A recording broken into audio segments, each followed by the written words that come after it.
Hi friends, இன்னைக்கு நம்ம என்ன டாபிக் பார்க்க போகிறோம்னா 8th ஸ்டாண்டர்ட் வாழ்வியல் கணிதம் அப்படிங்கிற டாப்பிக்கில் உள்ள எக்ஸசைஸ் சம் தான் பார்க்க போகிறோம்.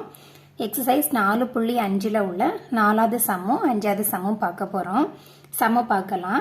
பியின் வருமானம் கியூவை காட்டிலும் 25% அதிகம் எனில் கியூவின் வருமானம் பிஐ காட்டிலும் எத்தனை சதவீதம் குறைவு அப்படின்னு கேட்டிருக்காங்க. இப்போ என்ன கொடுத்துருக்காங்கன்னா, கியூவோட வருமானத்தை விட பியோட வருமானம் 25% அதிகமாக இருக்குது.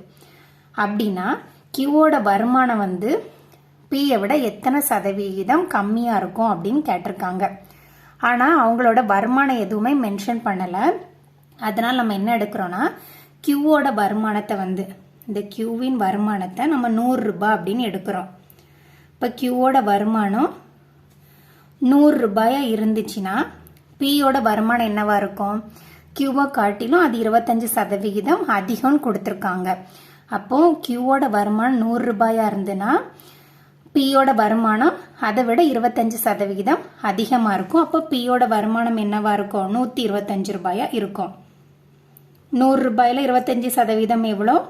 25 ரூபாய். அதனால அப்போ அவரோட வருமானம் 25% அதிகமாக இருக்குன்னா அப்போ எவ்வளோ இருக்கும்? 125 ரூபாயா இருக்கும். இப்போ நமக்கு 2 பேரோட வருமானம் தெரிஞ்சிடுச்சு. இனி என்ன கேட்டிருக்காங்க? கியூவோட வருமானம் பியை விட எத்தனை சதவிகிதம் கம்மின்னு கேட்டிருக்காங்க. கியூவோட வருமானம் எவ்வளோ குறைவுன்னு ஃபர்ஸ்ட் கண்டுபிடிப்போம். கண்டுபிடிச்சிட்டு அடுத்த சதவீதம் கண்டுபிடிக்கலாம். அப்போ கியூவோட வருமானம் எவ்வளோ குறைவா இருக்கு? பியை விட 25 ரூபாய் கம்மியா இருக்கு. பி 125 ரூபாயா இருக்கு, கியூ 100 ரூபாயா இருக்கு. அப்போ எவ்வளோ கம்மியா இருக்கு? அவரை விட இவரோட சேலரி 25 ரூபாய் கம்மியா இருக்கு. நமக்கு என்ன கண்டுபிடிக்க சொல்லிருக்காங்க? எவ்வளோ குறைவுன்னு சதவீதத்தில் கேட்டிருக்காங்க. பியை விட எவ்வளோ குறைவுன்னு கேட்டிருக்கு. அதனால நம்ம பியோட வருமானத்தை கூட கம்பேர் பண்ணணும். பியோட வருமானம் எவ்வளோ? 125 ரூபாய். இவருக்கு எவ்வளோ ரூபாய் கம்மியா இருக்கு? 25 ரூபாய் கம்மியா இருக்கு. சதவீதம் கேட்டனால பெருக்கிறோம்.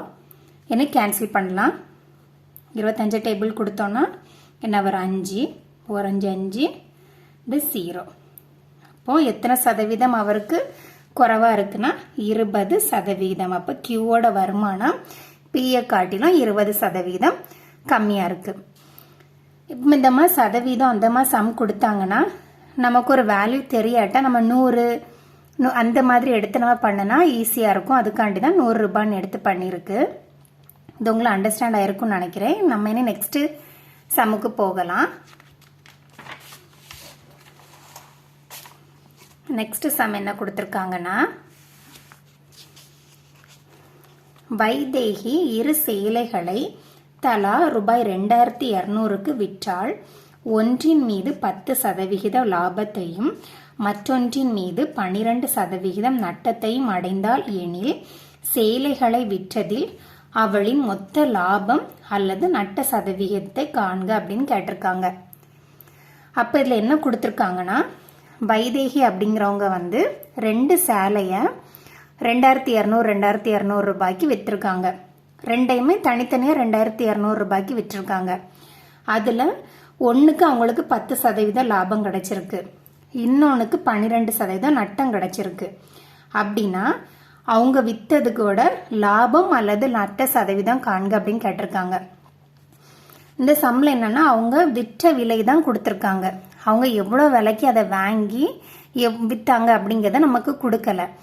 அவங்க எவ்வளோ ரூபாய்க்கு வாங்கினாங்க அப்படிங்கிறத நம்ம தெரிஞ்சாதான் அவங்க லாபத்துல வித்தாங்களா அல்லது நட்டத்துல வித்தாங்களான்னு நமக்கு கண்டுபிடிக்க முடியும். அதனால நம்ம இந்த சம்ல ஃபர்ஸ்ட் என்ன பண்ண போறோம்னா, அடக்க விலை நம்ம கண்டுபிடிக்க போறோம். இப்போ அவங்க 2 சேலை வித்திருக்காங்க. இப்போ விற்ற விலை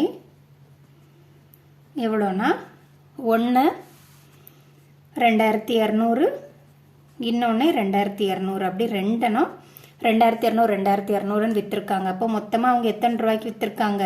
இதை ஆட் பண்ணனா 4400 ரூபாய்க்கு 2 எண்ணத்தையும் வித்திருக்காங்க. இதுல அவங்களுக்கு ஃபர்ஸ்ட் உள்ள சேலைக்கு எவ்வளவு கிடைச்சிருக்கு? 10% லாபம் கிடைச்சிருக்கு.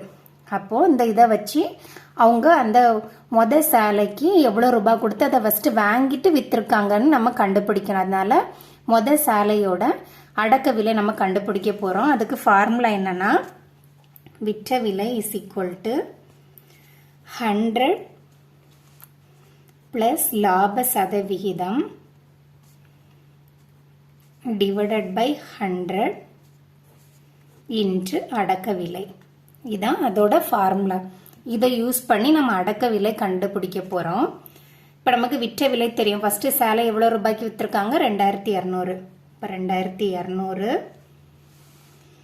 ஈக்குவல் டு 100 ப்ளஸ் ஃபஸ்ட்டு சேலையை 10% லாபத்தில் விற்றுருக்காங்க. அப்போ 10 டிவைடட் பை 10 இன்ட்டு அடக்க விலை நமக்கு தெரியாது, அடக்க விலை. அப்போ நமக்கு அடக்க விலை தான் வேணும். இதெல்லாம் இங்கே கொண்டு போகிறோம். அப்போ 2200 இன்ட்டு அப்போ இங்கே போகும்போது எல்லாம் தலைகீழ் ஆகும். அப்போ 100 டிவைடட் பை 100ஐயும் 10ஐயும் கூட்டினா 110 கொல்ட்டு அடக்க விலை. கேன்சல் பண்ணோன்னா 11 டேபிள் கொடுக்குறோம். 200. இப்போ 200ஐயும் 10ஐயும் நம்ம மல்டிப்ளை பண்ணால் நமக்கு இப்போ என்ன கிடைக்கும்? 2000. அப்போ மொதல் சேலை அவங்க 2000 ரூபாய்க்கு வாங்கி 2200க்கு விற்றுருக்காங்க. அதே மாதிரி நீ ரெண்டாவது சேலையும் நம்ம பார்க்க போகிறோம். ரெண்டாவது உள்ளது அவங்க 12% நட்டத்தில் விற்றாங்கன்னு கொடுத்துருக்காங்க. அதனால நட்டத்துக்குள்ள ஃபார்முலாவை நம்ம யூஸ் பண்ணணும். எல்லாம் சேம் தான், ஒரே ஒரு மாற்றம் தான் வரும். என்னன்னா இதுக்கு என்ன, விற்ற விலை இஸ் ஈக்குவல் டு 100 மைனஸ் நஷ்ட சதவீதம் வரும். நஷ்டம் சதவீதம் அதில் வந்து ப்ளஸ் லாபம் சதவீதம். லாபம்னா ப்ளஸ் போடணும், நஷ்டம்னா மைனஸ். டிவைடட் பை 100 இன்ட்டு அடக்க விலை.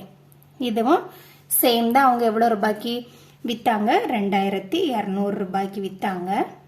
இது 100 மைனஸ் இதை 12% நஷ்டத்தில் விற்றுருக்காங்க.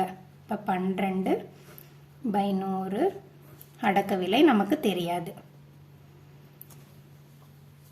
இப்போ 2200 இதை எங்கே கொண்டு போகிறோம்? இப்போ 100 பை 100ல் 12 போச்சுன்னா 88. இனி இதையும் அதே மாதிரி நம்ம 11 டேபிள் கொடுக்குறோம். இப்போ 8 200 400. இது 400 கேன்சல் பண்ணோன்னா 25. இப்போ இது என்ன வருது? அடக்க விலை 2500.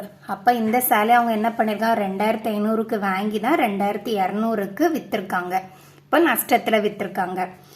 இப்போ இனி அடக்க விலை கண்டுபிடிக்கலாம் ரெண்டையும் சேர்த்து. இப்போ ரெண்டையும் சேர்த்துனா ஃபஸ்ட்டு சேலைக்கு அடக்க விலை எவ்வளோ கண்டுபிடிச்சிருக்கோன்னா 2000. ரெண்டாவது உள்ள சேலைக்கு அடக்க விலை 2500. இப்போ மொத்தம் சேர்த்தோன்னா எவ்வளோ கிடைக்கும்? 4500 ரூபாய். அவங்க விற்ற விலை ரெண்டையும் சேர்த்து அவங்க விற்ற விலை எவ்வளோன்னு பார்த்தோன்னா 4400 ரூபாய். அப்போ அவங்க 4500க்கு அந்த சேலை வாங்கி 4400க்குன்னு விற்றுருக்காங்க. அப்போது 100 ரூபாய் அவங்களுக்கு நஷ்டமாயிருக்கு.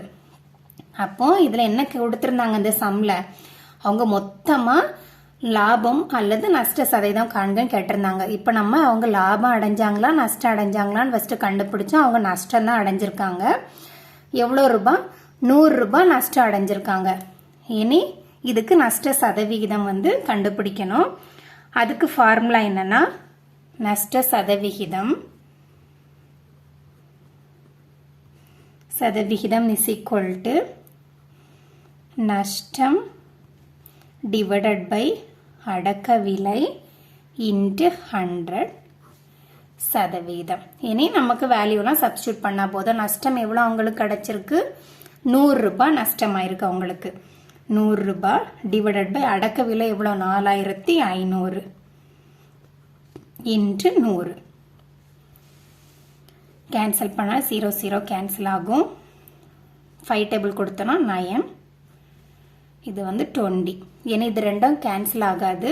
இப்போ டிவைட் பண்ணோன்னா 20ஐயும் 9 டிவைட் பண்ணோன்னா 2 டேபிள் போகும். 2 டைம்ஸ் போகும். 18 மீதி 2.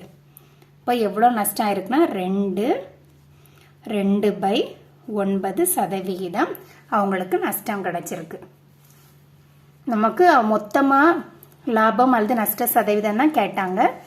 நமக்கு அடக்க விலை தரல. அதனால நம்ம அடக்க விலை கண்டுபிடிச்சி அவங்க லாபம் அடைஞ்சாங்களா அல்லது நஷ்டம் அடைஞ்சாங்களா மொத்தமாக அப்படிங்கிறத பார்த்து நஷ்டம் சதவீதம் ஃபார்முலா யூஸ் பண்ணி பண்ணியிருக்கோம். இந்த சம்மும் உங்களுக்கு அண்டர்ஸ்டாண்ட் ஆகிருக்கும்னு நினைக்கிறேன். கண்டிப்பாக லைக் பண்ணுங்கள், உங்கள் ஃப்ரெண்ட்ஸுக்கும் ஷேர் பண்ணுங்கள், சேனலையும் சப்ஸ்கிரைப் பண்ணி சப்போர்ட் பண்ணுங்கள். இதே மாதிரி உங்களுக்கு வேறு ஏதாவது எக்ஸசைஸில் ஏதாவது டவுட் இருந்துச்சுன்னா மறக்காமல் கமெண்டில் கேளுங்க. தேங்க்யூ.